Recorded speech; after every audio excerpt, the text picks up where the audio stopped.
Oui, je suis pensif, Emilien Tiki. Je suis pensif parce que nous devons, nous devons être pensifs. Nous devons vraiment nous interroger sur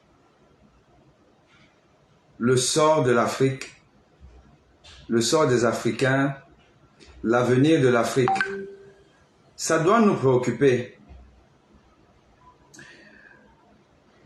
On a souvent le réflexe, lorsqu'il y a ce genre d'événement en Afrique, coup d'État, on a toujours ce réflexe de saluer l'exploit, de saluer cette expression démocratique à l'africaine qui veut que la plupart du temps, on passe à une alternance de pouvoir.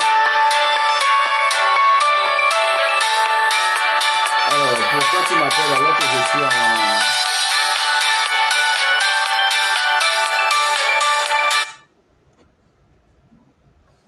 Pourquoi tu m'appelles?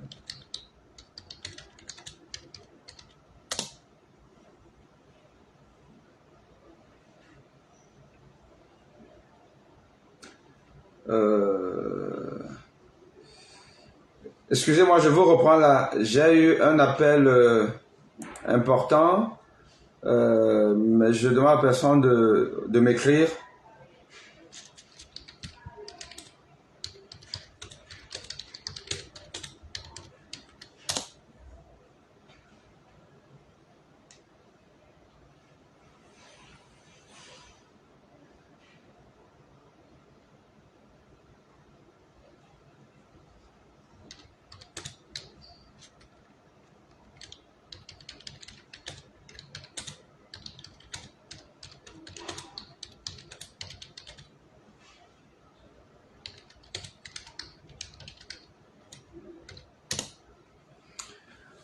Nous devons nous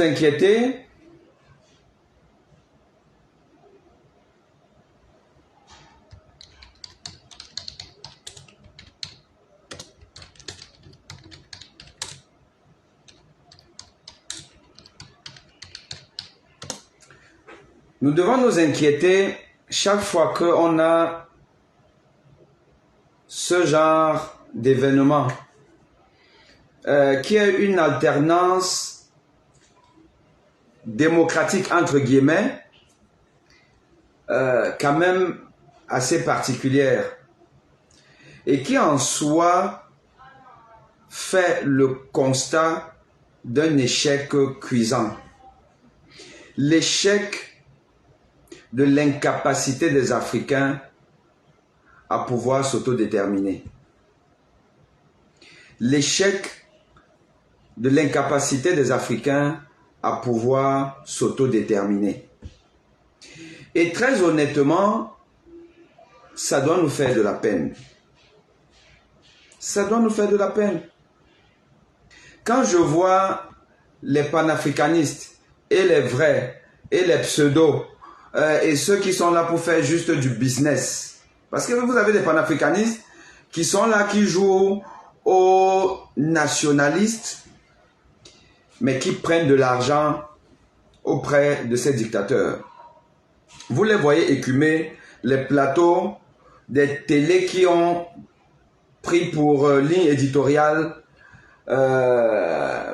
de fustiger le colon, le néocolon, que le problème c'est les occidentaux. Bon, de temps en temps on parle d'un dictateur, mais bon, pas trop. On prend l'argent de ces dictateurs et on se dit panafricaniste. Et comme on sait que le règne de la France, des États-Unis, des UK, ce règne-là est révolu. Le peuple africain a vomi ses maîtres, ses mentors. Bon, on a les nouveaux maîtres, on fait plus ou moins leur propagande, comme j'ai vu un Bandakani, et avec sa bande, faire toute une conférence et une déclaration pour supporter, comment il s'appelle, le président de Centrafrique, Touadéra. Supporter Touadéra, ce panafricaniste, ce héros qui cède des parties de la France, donc de l'ancien colon. Voilà. Quand on voit ça, dites-moi en quoi Bandakani est un panafricaniste. Dans le sens noble du terme.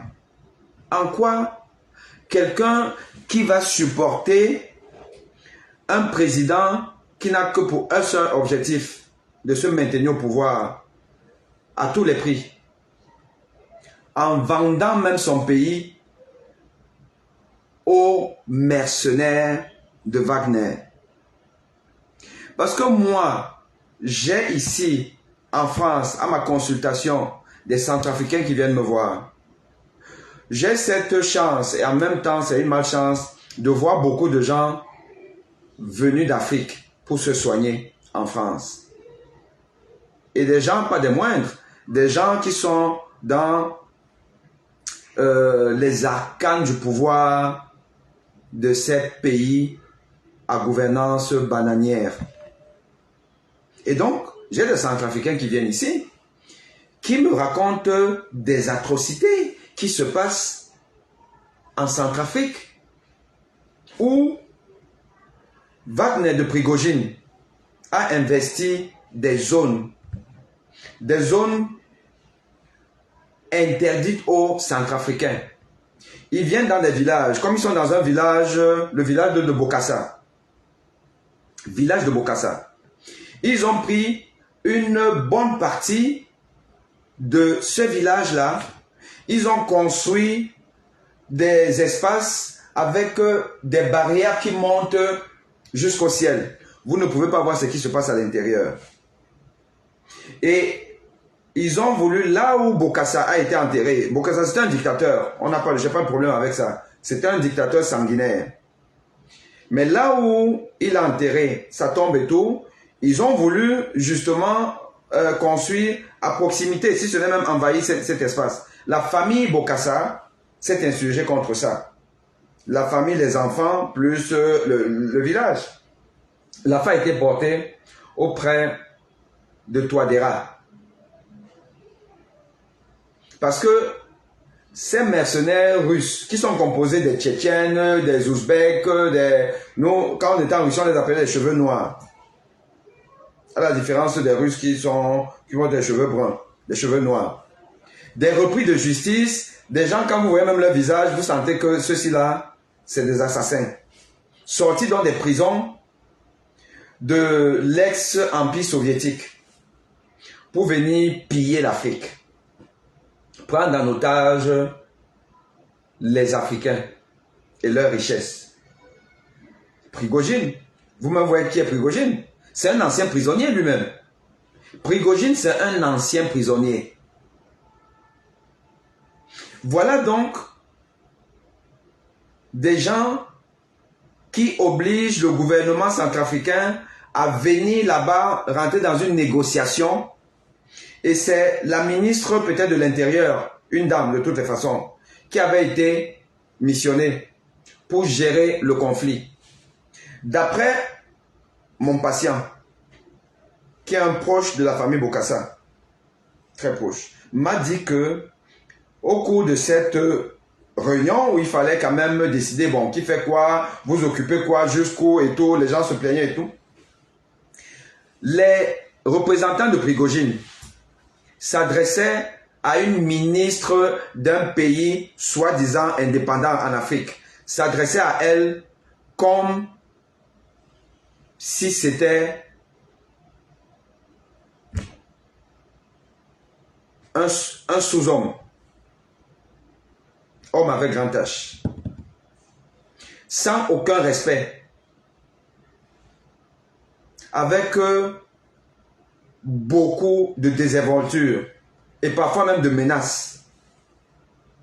Et il se trouve que cette dame est reparti de cette réunion en catimini sans avoir pris des décisions claires qui défendaient les intérêts du peuple centrafricain.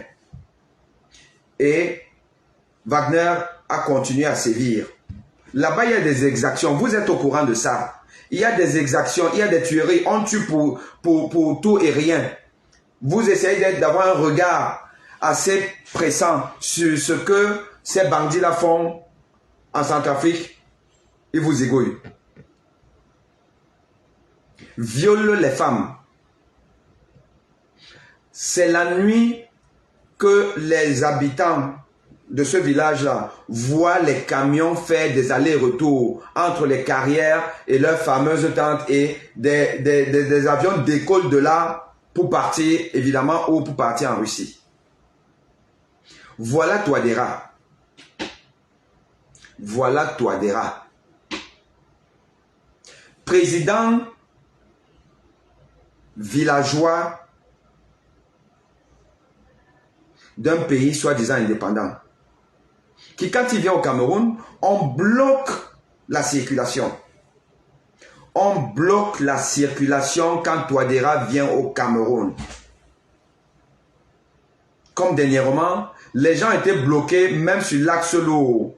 Des personnes parties de Douala à une certaine heure, 8 heures après, étaient encore à l'entrée de la ville de Yaoundé. Parce que Touadéra, l'homme qui a vendu son pays aux prisonniers, à l'ex-prisonnier Prigogine, doit rentrer après une réunion qui ne sert à rien de la CEMAC. Une zone CEMAC qui est la zone, la sous-région la plus pauvre du continent, le plus pauvre du monde, avec la plus grande longévité des chefs d'État au pouvoir. Donc, des chefs d'État qui ne servent à rien, si ce n'est à appauvrir leur peuple. Des chefs d'État qui ne servent à rien, des incapables, des incompétents, mais qui profitent de tous les fastes qu'on ne peut même pas s'imaginer pour des pays hyper pauvres. Et qui sont prêts à vendre leur pays aux maîtres de l'Occident. Et c'est ce que Mohamed Bazoum a fait. C'est ce que Roch Marc Kaboré a fait. C'est ce que le Malien a fait. C'est ce que le Guinéen a fait. Et donc, qu'est-ce qui reste à ceux qui ne sont pas contents? C'est de prendre les armes. Parce qu'ils savent que l'alternance démocratique en Afrique, elle est réduite à sa plus petite expression. Dans quelques rares pays où quand même, il y a quand même des contestations qui vont même jusqu'à la prise d'armes, la mort de quelques pauvres citoyens. J'entends le Kenya par exemple, le Sénégal, et j'en passe. Donc, quel que soit le pays africain, les armes crépitent. Juste pour changer de président. C'est-à-dire que l'Africain n'est pas capable de considérer le pouvoir comme quelque chose qui n'est pas sacré. Quelque chose qui est même quelque part un fardeau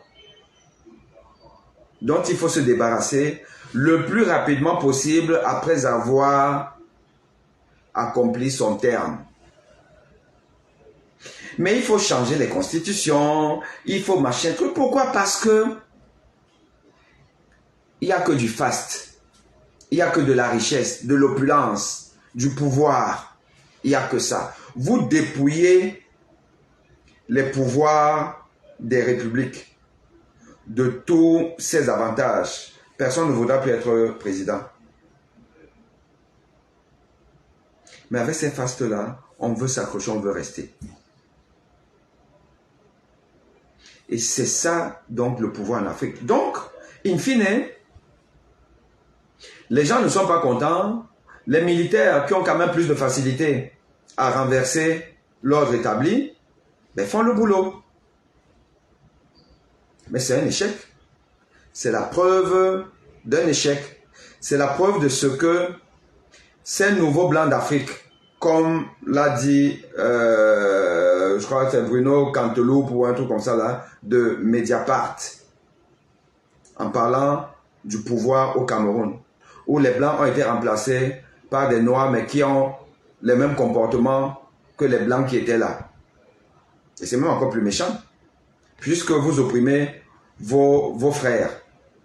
Et nous sommes en 2023. On vous compare à des gens qui ont gouverné avant les années 60. C'est quand même grave. C'est quand même grave.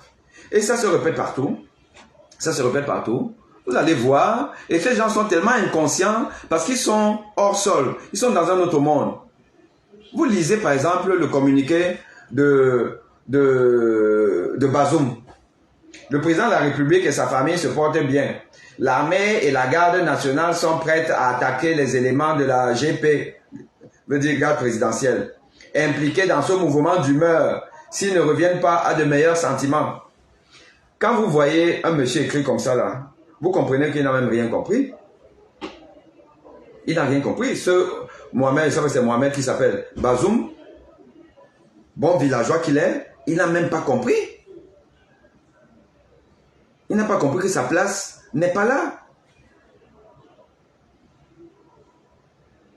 Les gens refusent l'invasion occidentale par le biais des opérations Barkhane ou je ne sais pas trop quoi, où on sait quand même que quoi qu'on dise, ce n'est pas des enfants de cœur. Ils ne viennent pas chez nous pour simplement sécuriser, on ne sait même pas trop quoi. On ne peut pas comprendre comment est-ce que toute l'Afrique ne peut pas avoir une armée républicaine qui va donc combattre les djihadistes. Il faut que la France vienne, que les Américains viennent et machin. Et vous pensez qu'ils viennent comme ça, entre nous, même vous-même. Quand on voit déjà le comportement des Africains au quotidien là, dehors, chacun veut frapper l'autre, chacun veut arnaquer l'autre. Vous êtes un agent de la poste et tout. Le timbre coûte 500 francs. Pour servir la personne qui est venue là, acheter le timbre, vous allez tourner pendant peut-être 15-20 minutes. Vous savez que la personne est pressée. Dès qu'elle vous a donné un 200 francs et tout, vous lui donnez le timbre. Ça, c'est pas le braquage. C'est le braquage. Et le braquage est rampant dans la société africaine. On braque partout. Je suis parti dans ma tournée de l'Afrique de l'Ouest. Togo, Bénin, Ghana. C'est la sorcellerie que j'ai vue à la frontière Togo-Ghana. C'est la sorcellerie. On parle de zone économique, des échanges, mais vous rigolez. Vous rigolez, l'Afrique a des problèmes. Pour partir du Ghana, pour le Togo, à la frontière, nous avons passé peut-être 2 heures de temps. 2 heures de temps, pas parce qu'il y a du monde, parce que le machin truc là. Déjà, on contrôle votre visa, pourtant vous avez les visas, on contrôle, on prend du temps, machin truc et tout. Et après, vous devez traverser. Là, c'est à pied comme ça, là, vous traversez. Les préposés de douane qui sont là. Le gars te dit directement que tu donnes l'argent, tu passes. Tu donnes pas, je te fouille. Ben, je dis, ben fouillez. On avait quelques valises. Je dis, fouillez. Sortez vos affaires. Vous ouvrez. Sortez un à un, vous déposez là. Là, on vous demande de déposer les affaires des valises. Vous devez sortir, vous déposer. Vous sentez que la concentration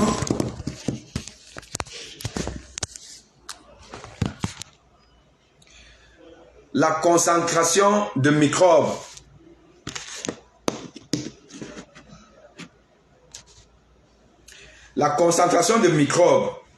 qu'il y a sur cette table-là est telle que si vous mettez vos vêtements sur cette table-là, il faut seulement jeter ça.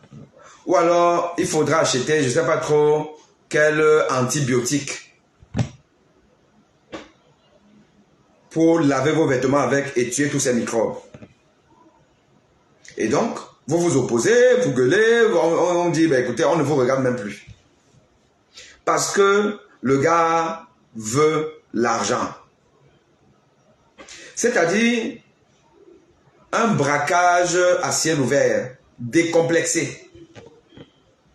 Si vous êtes un homme d'affaires et que vous devez donc faire cette traversée-là régulièrement, vous ne vous en sortez pas. Sauf à signer une convention avec eux, à leur donner une certaine somme peut-être mensuellement, tout ça encore c'est la corruption. Comment l'Afrique peut se développer? Mais vous voyez donc ces chefs d'État être toujours dans des réunions, des grosses réunions, à coût de milliards, pour ne pas être capable de développer l'économie sous-régionale. Parce que partir du Togo au Ghana, par vol,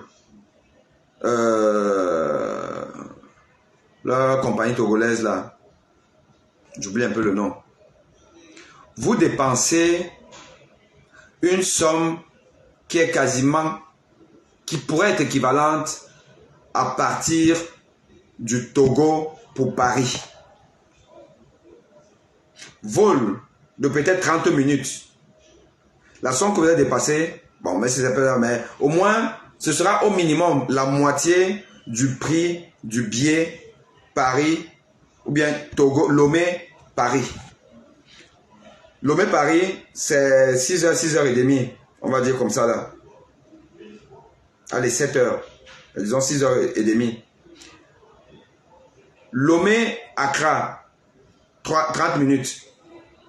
Mais vous dépensez moitié d'argent. Et vous êtes un citoyen pauvre, parce que vous êtes donc le continent le plus pauvre. Comment vous pouvez vous développer? Vous ne pouvez pas vous développer. Et donc tout ça là, c'est pour dire que, à force d'avoir des chefs d'État qui, je ne sais pas pourquoi, je ne sais pas qui a dit aux chefs d'État africains, bien qu'ils soient arrivés au pouvoir par mécanisme de reproduction des semblables. Parce que les premiers chefs d'État qui ont voulu l'indépendance, c'était des poltrons et ils ont coopté leurs semblables, leurs fils parfois, qui eux-mêmes ont aussi coopté leurs semblables, leurs fils.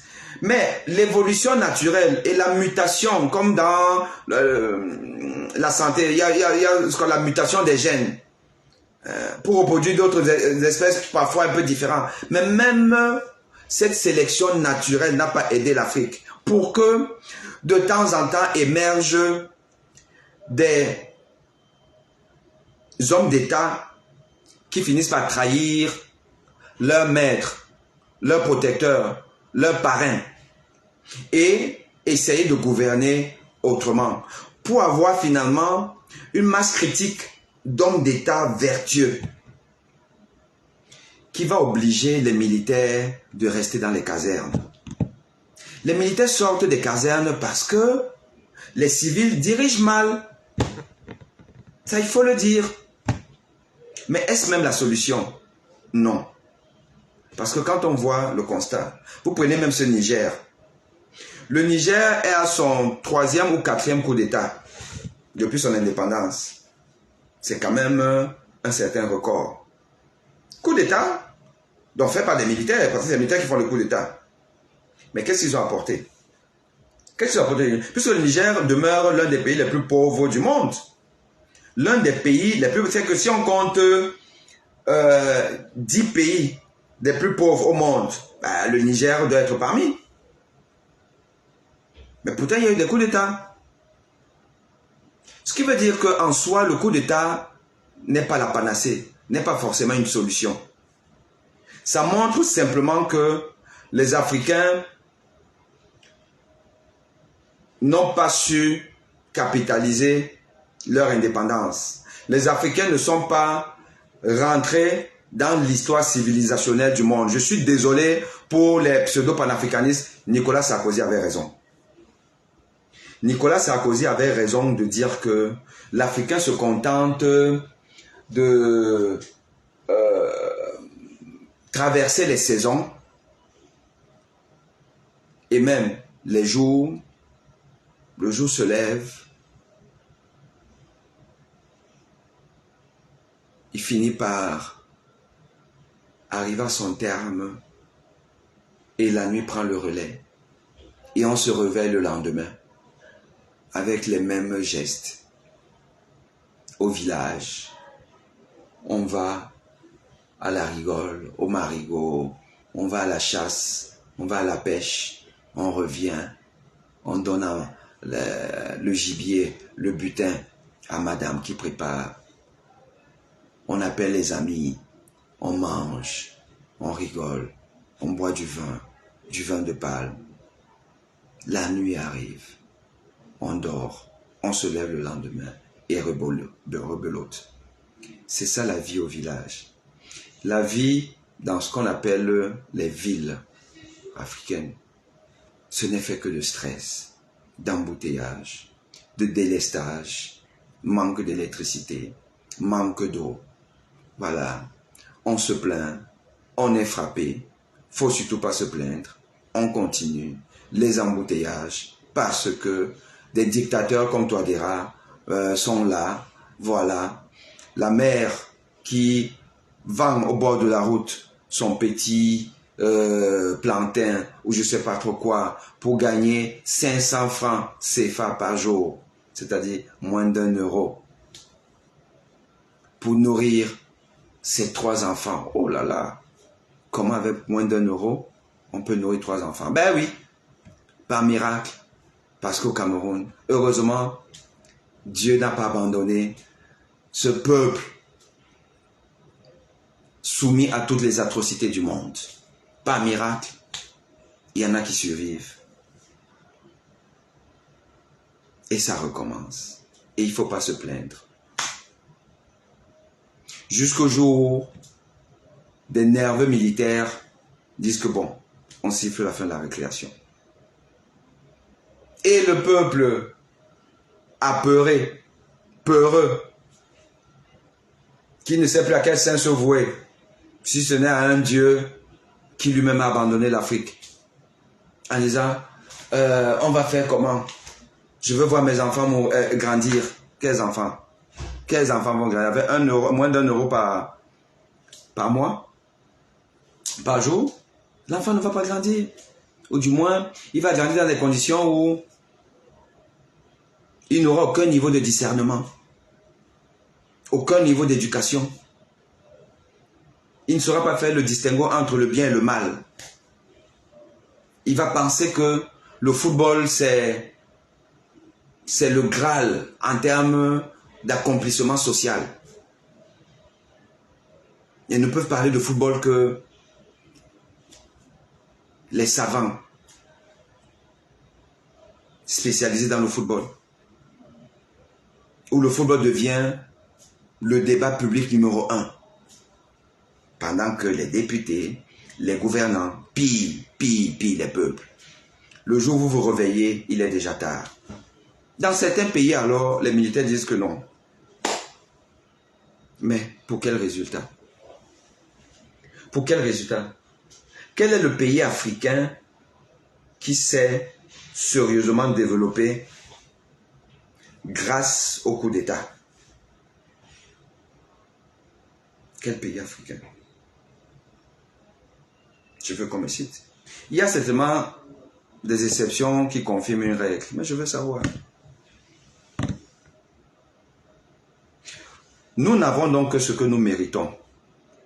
Nous avons des chefs d'État, je n'ose même pas les qualifier, parce que on m'accuserait de outrage à président au pluriel des républiques africaines. Mais vous savez, même avec tous les efforts possibles, on ne respecte pas ces gens-là. Parce qu'ils ne sont pas respectables.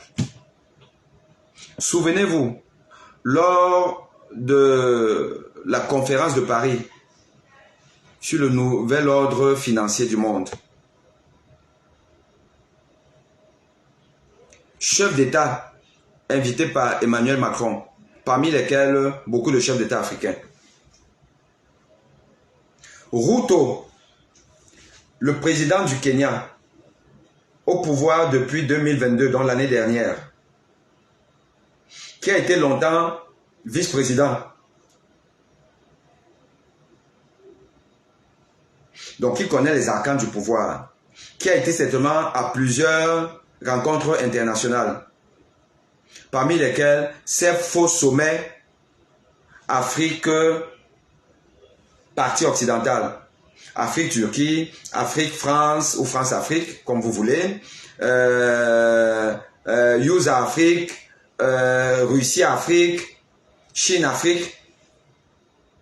Ruto a dit, je vous invite à aller regarder encore son interview ou bien sa causerie avec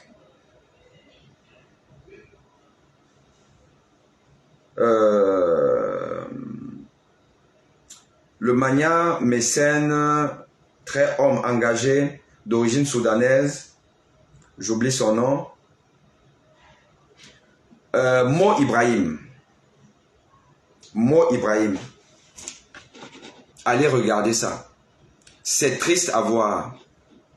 C'est triste à voir parce que Ruto dit littéralement que les Occidentaux ne nous respectent pas. Il parlait les chefs d'État. Les Occidentaux ne nous respectent pas. Ils nous font venir dans ces sommets-là. Parfois, ils ont des misconductions. Ils ont des attitudes irrespectueuses vis-à-vis de nous. Car parfois, ils nous parlent que dans des bus comme des écoliers. Et donc, nous avons décidé que désormais, nous n'irons plus comme ça là en rang groupé dans ces sommets-là qui n'apportent rien. On va déléguer des personnes qui vont nous représenter et qui vont aller pour parler au nom de l'Afrique. J'en ai parlé au président Kagame qui était d'accord, au président peut-être égyptien et tout, il est d'accord. Donc ça va faire son chemin.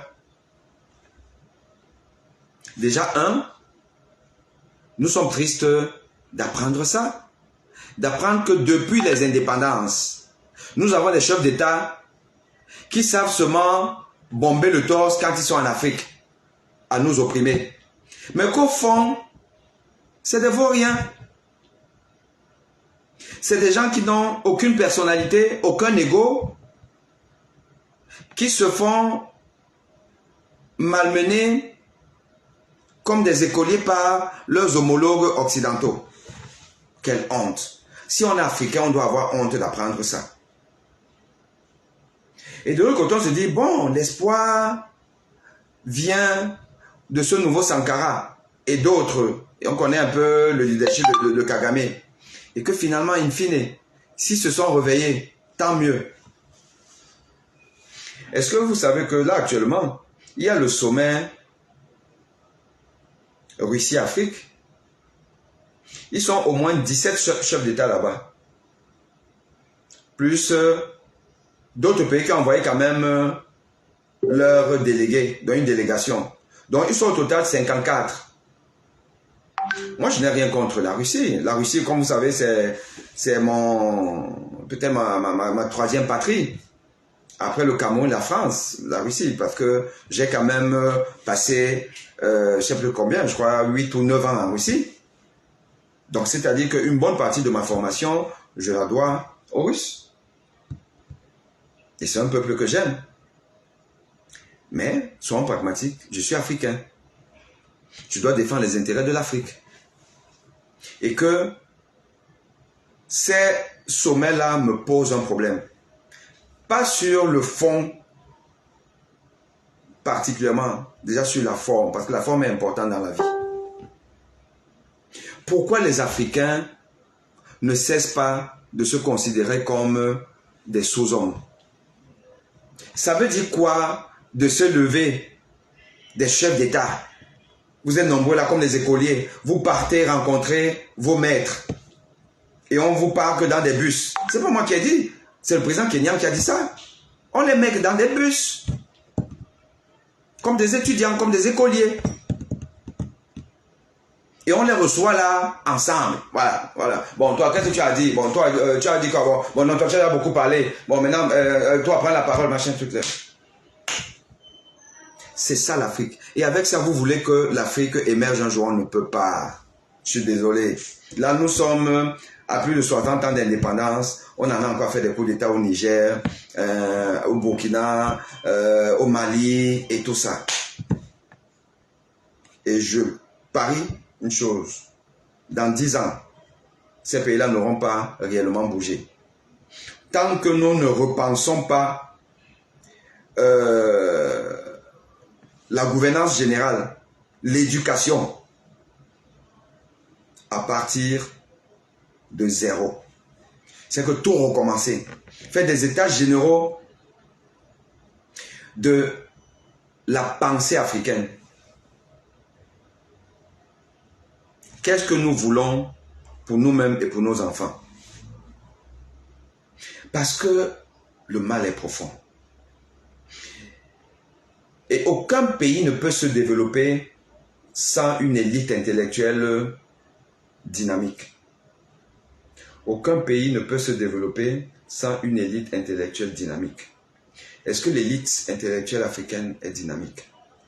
Est-ce que l'élite intellectuelle africaine s'est débarrassée des vestiges du colonisé? Je vous dis non. Et je vous ferai une série de lives de l'intérieur. Le monde intellectuel. Comment il se comporte vis-à-vis de ses homologues occidentaux. Comment les Africains intellectuels ou soi-disant intellectuels, mais les Africains diplômés, comment ils se comportent vis-à-vis de leurs pendants occidentaux. Je vais vous faire une immersion sur le monde médical et précisément de la cardiologie. Comment les patrons de la cardiologie africaine, les patrons, comment ils se comportent vis-à-vis de leurs homologues occidentaux et vis-à-vis et entre eux-mêmes. C'est là que vous allez comprendre que l'Afrique n'est pas encore décolonisée là-dedans. Nous sommes des colonisés. Or, c'est nous qui avons la destinée de l'Afrique. Nous, les intellos, diplômés ou machin, tout que vous voulez, quels que soient les domaines, les secteurs, quel que soit le domaine, mais c'est la même mentalité. Ce que vous allez trouver dans le monde de la cardiologie, vous trouvez ça dans les autres disciplines médicales. Donc ce que vous trouvez dans le monde médical, vous allez trouver ça chez les avocats, chez les économistes, chez les machins, tout là. L'Africain est de manière génétique un colonisé.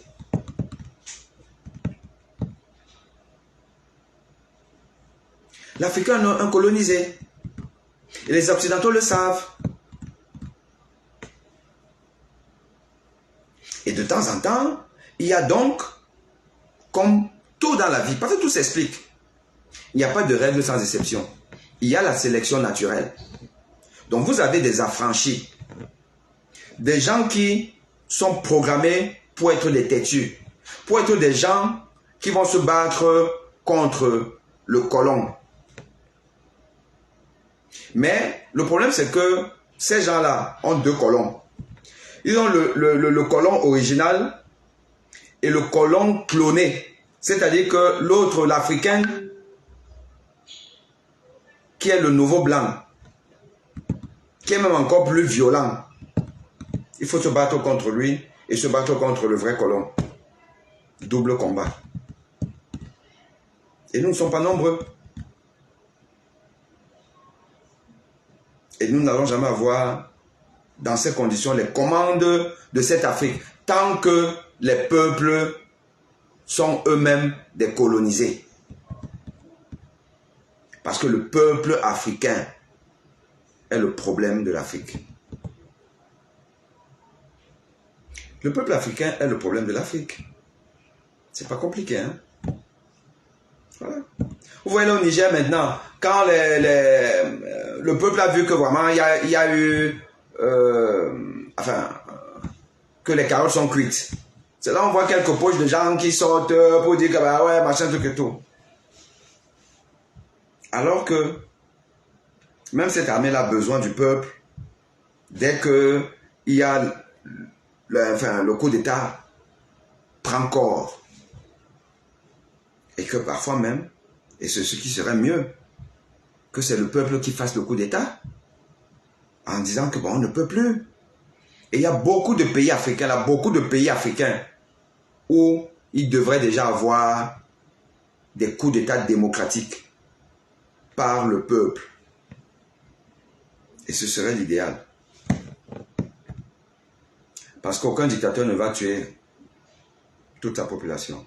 Mais bon, chacun dit, je veux voir mes enfants grandir. Bon, écoutez, espérons que les enfants grandiront. Même avec moins d'€1 ou $1 par jour. C'est pas grave. Donc, c'était mon coup de cœur pour dire que moi, je suis hyper pessimiste.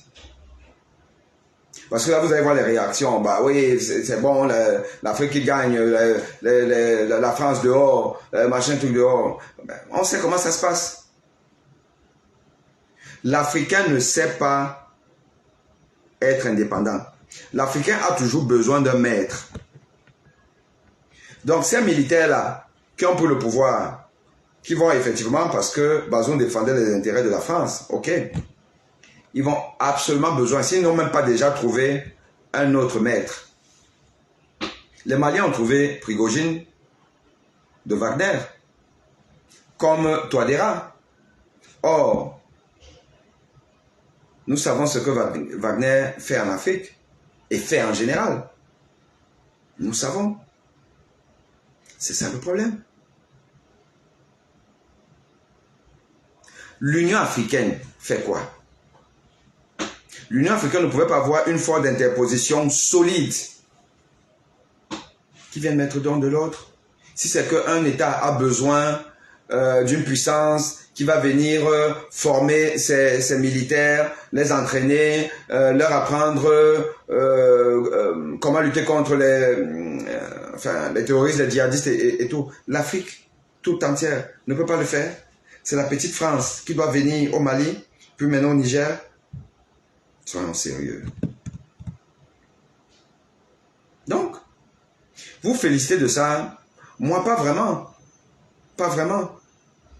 Dans le sens où je sais que les exemples sont légion et que l'Afrique ne s'est jamais développée avec les coups d'État, avec les militaires au pouvoir, ne s'est jamais développée. Si c'était le cas, ça se saurait. Chacun vient pour prendre sa part et pour apporter son soutien, son maître. Voilà. Parce que nous ne voulons pas être solidaires pour travailler ensemble. Même en temps de paix, on n'est pas capable de construire quelque chose. La zone où c'est CEMAC que vous appelez ça, où c'est, avant on parlait de l'UDEAC, comme on change toujours les appellations, tout ça là pour rien. Du bluff. Du bluff. Pour partir de Douala pour Libreville, c'est la guerre. Douala pour Brazzaville, c'est la guerre. Lomé pour Accra, c'est la guerre. C'est la guerre partout. Même en temps de paix, l'Afrique est en guerre. Comment on va se développer? Et puis vous allez entendre les Africains dire, il y a la guerre en Ukraine, les guerres mondiales, c'était en Occident et tout ça. Les Africains sont forts quand ils prennent des exemples qui les arrangent. Mais le fait est là, c'est que l'Europe est plus développée que l'Afrique. Les Africains vont en Europe trouver leur gagne-pain, leur bonheur, Les chefs d'État africains vont en Europe se soigner. Et ce n'est pas l'inverse. C'est ça la réalité. Or, l'Afrique est plus riche que l'Europe. C'est ça la réalité. Donc la différence est où? C'est là. Sous-développement mental. Colonisé. Chronique. Bon. Donc, les amis,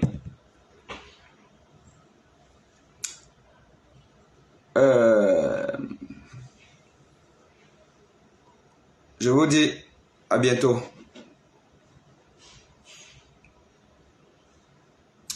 Bonjour à tous, merci, partagez. Nous ne voulons pas de la Russie au Niger. Nous ne voulons pas la Russie au Niger. Nous ne voulons personne. C'est-à-dire que le simple fait même, oui, je suis d'accord avec toi, d'évoquer que bon, nous ne voulons pas, j'ose espérer que, et ça, l'Arabo, Abdoulaye, l'Arabo, je voudrais que dans ton message, que tu ailles même plus loin, que tu dises, nous ne voulons personne. Pas que nous ne voulons la Russie, nous ne voulons personne. Nous ne voulons personne. Nous voulons nous-mêmes. Nous voulons les Africains. Les Africains, tous ces chefs d'État avec Faki, machin, truc le secrétaire général de l'Union africaine. Mais pensez créer une force armée africaine. Chaque pays envoie, c'est une sorte de casque bleu africain, mais sans les tares des casques bleus de l'ONU. Créer une vraie banque africaine de développement. Créer un vrai think tank pour réfléchir. Prenez vos fils, vos vrais intellectuels qui sont éparpillés dans le monde pour réfléchir ensemble comment on fait pour que dans 5 ans, dans 10 ans, que l'Afrique devienne une puissance mondiale. Bon Dieu, nous avons tout.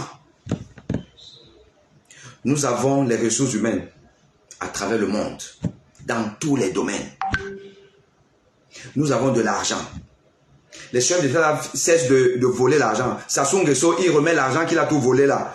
Si Paul Biya a de l'argent, il remet. Tous les ministres, vous remettez l'argent dans une banque neutre, indépendante, nouvellement créée.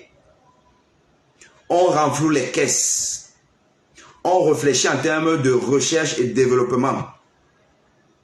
L'Afrique peut tout créer. Ce que Kadhafi voulait faire.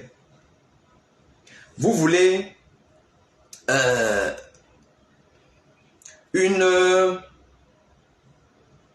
concessionnaire de voitures. Déjà qu'il y a déjà des Africains qui fabriquent des trucs, parfois c'est des assemblages, mais c'est qu'un véhicule africain qui va challenger Honda, Mercedes et autres, on peut. Des avions made in Africa, on construit. Les médicaments, on fabrique. Tout. On n'a pas besoin de l'expertise étrangère. On rapatrie en Afrique. Selon les secteurs, on dit que sur le secteur aéronautique, on base ça dans tel pays. Pharmaceutique, dans tel pays. Ceci dans tel pays. Tac, tac, tac, tac, tac, tac. Les observateurs vont seulement pleurer. Ils vont sauf que pleurer. On peut faire ça. Mais l'Africain, oh maman. Celui qui a dit que le sous-développement est mental doit avoir le prix Nobel de l'économie. Le sous-développement africain, c'est dans la mentalité. L'Africain n'aime pas ce qui est beau. L'Africain n'aime pas le développement. L'Africain aime la misère. L'Africain, c'est terrible. Tu vois, tout un chef d'État, il dit, c'est, voilà, regarde-moi un chef d'État. Le président de la République et sa famille se portent bien. Se portent bien où?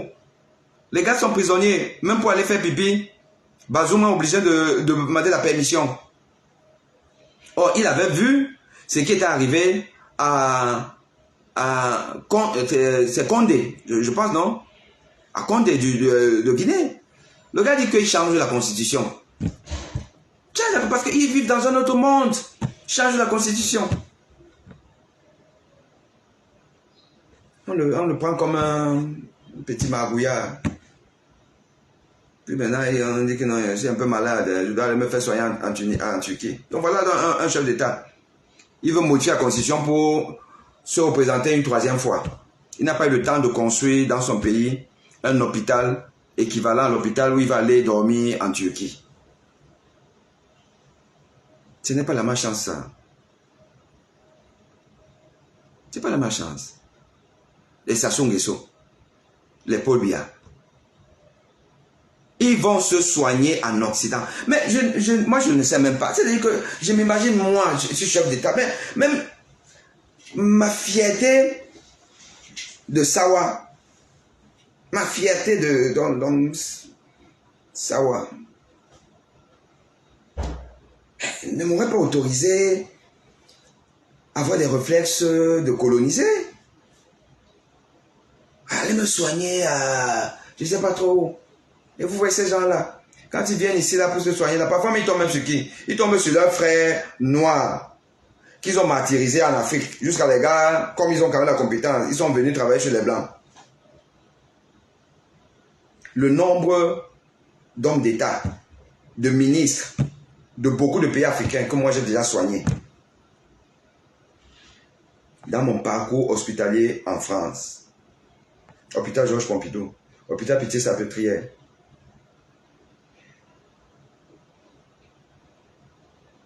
Et dans mon cabinet médical, jusqu'à des ministres. De plein de pays. Burkina, Niger, Côte d'Ivoire, Cameroun et tout. Alors qu'ils sont incapables de me donner les conditions pour travailler en Afrique. Ils viennent ici là. Après, vous allez entendre que j'étais à Paris, j'ai fait un check-up là, tout s'est bien passé là. Mais, c'est son frère noir qui l'a soigné. Ça, ce n'est pas le réflexe du colonisé. Est-ce que ces gens-là ne sont pas villageois? Soyons sérieux. Tous ces gens-là qui nous gouvernent, est-ce que ce n'est pas des villageois? Villageois par le sens noble du terme. Parce que, voilà, il y a deux définitions du mot villageois. Villageois dans le sens que le gars ne sait même pas faire le distinguo entre le bien et le mal. Entre ce qui est beau et ce qui est laid. Il est là comme ça là. Il ne sait même pas que offrir à son peuple des conditions décentes de vie, que c'est beau. Il ne sait pas ça. C'est pas ça.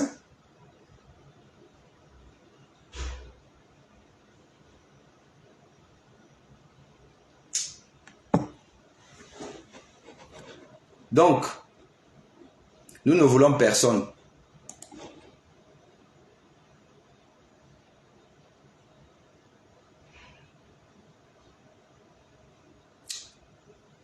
Voilà, chers amis, c'était mon petit coup de gueule et